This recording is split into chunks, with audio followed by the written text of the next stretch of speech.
Hello दोस्तों, आप सभी का आपके अपने YouTube channel only exam track पर हार्दिक स्वागत है। दोस्तों, ओनली एग्ज़ाम ट्रैक की नेट जेआरएफ की सीरीज़ के तहत आज मैं आपके लिए इतिहास विषय के ऊपर एक वीडियो लेकर आया हूं। इतिहास विषय के अंतर्गत मैंने स्वयं ने नेट जेआरएफ को क्रैक किया है। नेट जेआरएफ में इतिहास विषय को कैसे तैयार किया जाता है, उसकी किस प्रकार से बुक लिस्ट होनी चाहिए, उन सभी चीज़ों का आज हम एक बातचीत करने वाले हैं। दोस्तों, नेट जेआरएफ के अंतर्गत दो पेपर होते हैं। एक प्रथम पेपर होता है जो सभी के लिए कॉमन होता है, जिसमें 50 क्वेश्चन आते हैं।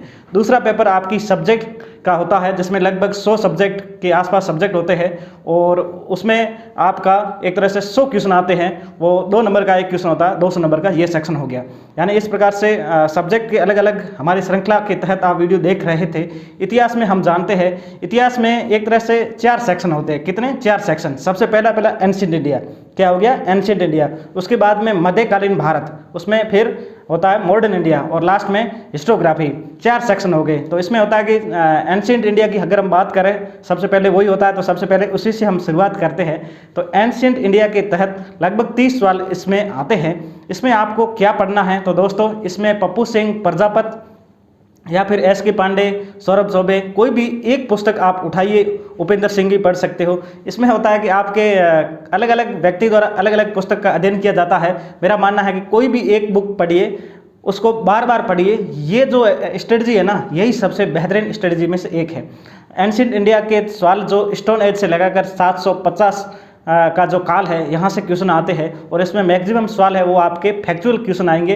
तो आप जितने भी हिस्ट्री के सोर्स है उनको अच्छे से करें और जितने भी जैसे अशोक का जो साम्राज्य था उसमें प्रशासनिक व्यवस्था किस प्रकार से थी, उनके ऑफिसरों के क्या क्या नाम होते थे, उनको आपको अच्छे से देखना है। जैसे साउथ में अगर हम चलते हैं तो वहाँ पर संगम एज है, वहाँ के साहित्य, उनको अच्छे से करते हुए आपको तैयार करना है। तो हम बात करें मध्यकालीन भारत की, तो दोस्तों मध्यकालीन भारत के तहत आप में जो एक तरह से 30 क्वेश्चन इसमें भी आते हैं और यहाँ जो सवाल है वो भी फैक्चुअल सवाल बहुत मैक्सिमम आएंगे।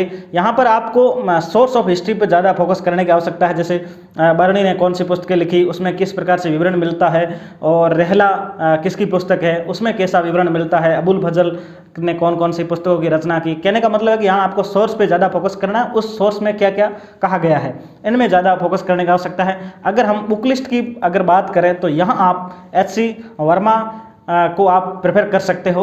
और इसके साथ साथ अगर आप एक जो पुस्तक है जो अपने सतीश चंद्रा, जो इतिहास के जाने माने हिस्टोरियन हैं, उनकी पुस्तक का भी आप अध्ययन कर सकते हो।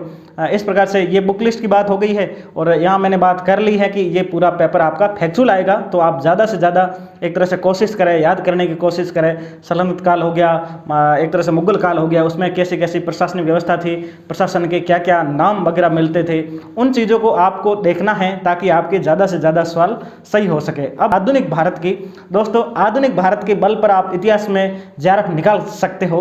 इतिहास, क्योंकि आधुनिक भारत क्या होता है, एक तो हम करंट इवेंट से जोड़ के रख सकते हैं। दूसरा ये है कि ये न्यूज़ में भी बहुत सारा आता है। जैसे 1921 साल चल रहा है तो 1921 में कौन कौन सी घटनाएं होती है, तो 100 साल बाद वो घटनाएं न्यूज़ में आती रहती हैं। तो इसको आपको ज़्यादा देखना है। और इसमें अगर हम बुक की बात करें तो इसमें आपको बहुत कम बुक पढ़ने की आवश्यकता है। एक पुस्तक पढ़नी है, स्पेक्ट्रम, जो यूपीएससी के तहत चलती है, उसको आप ज़रूर पढ़ें। राजीव अहिर सर ने लिखी है, बहुत ही बेहतरीन बुक है, एक तरह से नोट्स ही है। उसको आपको प्रेफर करना है और वो आपको याद करनी है, पढ़नी है। इसके साथ में एक गाइड आती है आर्य पब्लिकेशन की, वो जो एंशिएंट में पढ़नी है, मिडिवल में पढ़नी है और यहाँ तो विशेषकर पढ़नी है, क्योंकि इसमें आपको पूरा जो इतिहास है वो एक जगह पर मिलता है। ऐसी कोई पुस्तक नहीं है जिसमें एक ही जगह पर सारी ऐतिहासिक घटनाएं एक कालक्रम के अनुसार जमाई हुई मिले। तो इससे बढ़कर आपको क्या चाहिए? तो इसको आप जरूर पढ़ें। तो ये तो बात हो गई बुक की। इसमें सवाल आएंगे वो अलग अलग टाइप के सवाल आएंगे। 4-5 क्वेश्चन आएंगे वो स्टेटमेंट बेस होंगे। स्टेटमेंट का मतलब है कथन। जैसे कोई भी V.A. स्मिथ का कथन आ गया, कोई सिल्ले का कोई एक तरह से कथन आ गया, यानी हिस्टोरियन के कथन आएंगे। लाला लाजपत राय का जैसे कांग्रेस की स्थापना के संदर्भ में उनका सेफ्टी गोल की थ्योरी होगी तो आएगा ये किसने कहा या किसने थ्योरी दी, ऐसे सवाल आएंगे। एक स्टेटमेंट बेस। दूसरे आएंगे कालक्रम के अनुसार जमाना। कोई भी जैसे नेहरू रिपोर्ट, ठीक है, नेहरू रिपोर्ट हो गई, मैकडोनाल्ड घोषणा हो गई, 1935 का अधिनियम हो गया और जैसे पूना पैक्ट हो गया। इन चारों को आप कालक्रम के अनुसार जमाइए।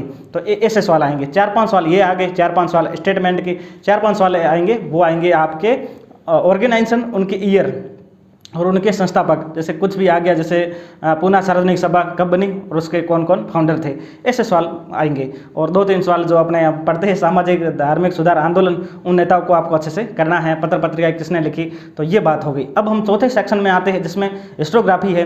तो दोस्तों हिस्टोग्राफी पर ज़्यादा आपको जोर लगाने की आवश्यकता नहीं है, क्योंकि इसमें 10 क्वेश्चन ही आएंगे। 10 में से क्या होगा कि 6 से 7 क्वेश्चन वो आपके एंशियंट, मिडिवल और मॉडर्न के जो इतिहास पढ़ेंगे ना आप, उसमें ही कवर हो जाएंगे। क्योंकि जैसे आ गया कि इतिहास प्राचीन इतिहास को कैसे लिखा गया, उसके मेन फेमस हिस्टोरियन कौन हुए हैं, तो आप वहाँ भी पढ़ रहे हो तो वो कवर हो जाएगा। 3-4 सवाल आएंगे जो स्पेसिफिक इस सेक्शन से होते हैं, तो वो होते हैं जैसे हिस्ट्री की, जैसे इतिहास क्या है, व्हाट इज हिस्ट्री, ये पुस्तक किसने लिखी है, तो जैसे E.H. कार ने लिखी है। इस प्रकार से अलग अलग जैसे कॉलिंगवुड वगैरह हिस्टोरियन जो वैश्विक स्तर के हिस्टोरियन हुए हैं, उनकी पुस्तकें, उनके विचार, वो क्वेश्चन आएंगे। और जैसे हिस्टोग्राफी से कुछ जैसे रिसर्च से 3-4 क्वेश्चन, 1-2 क्वेश्चन आ सकता है, तो रिसर्च कैसे करते हैं, उनकी क्या हिस्ट्री में रिसर्च कैसे स्पेशली होता है। तो इस सेक्शन में आप ज़्यादा जोर लगाने की ज़रूरत नहीं है। इसको आप जो टॉपिक है ना, उसको सीधा आप यूट्यूब पे सर्च कीजिए, उसके 1-2 वीडियो देख लीजिए, ताकि आपके यहाँ से भी कुछ क्वेश्चन हो जाए। तो दोस्तों इस प्रकार से इस वीडियो के माध्यम से आपने इतिहास से संबंधित संपूर्ण एक जो बुक लिस्ट है वो भी देख ली है। और कुछ चीज़ें लास्ट में मैं बताना चाहूँगा आपको। आर्य पब्लिकेशन की गाइड है, उसको आप बहुत ही अच्छे से तैयार करोगे तो आपको बहुत ही बेहतरीन फ़ायदा होगा। जो एक जो मैंने बेसिक बुक बताई है, जो ऑथेंटिक बुक होती है, उसको भी आप रिवाइज करते चले साथ में, तो आपका बहुत अच्छा हो सकता है। दोस्तों इस साल जो नेट JRF है ना, वो एक तरह से एक तो मई में एग्ज़ाम होने वाला है, फिर जून में, फिर दिसंबर में, तो यानी 3 अवसर आपको मिल रहे हैं। तो आप बहुत ही अच्छे से तैयारी करें और आप आसानी से JRF को क्रैक करें। इस प्रकार से हमारे ओनली एग्जाम ट्रैक चैनल को आप सब्सक्राइब करें। जय हिंद, वंदे मातरम।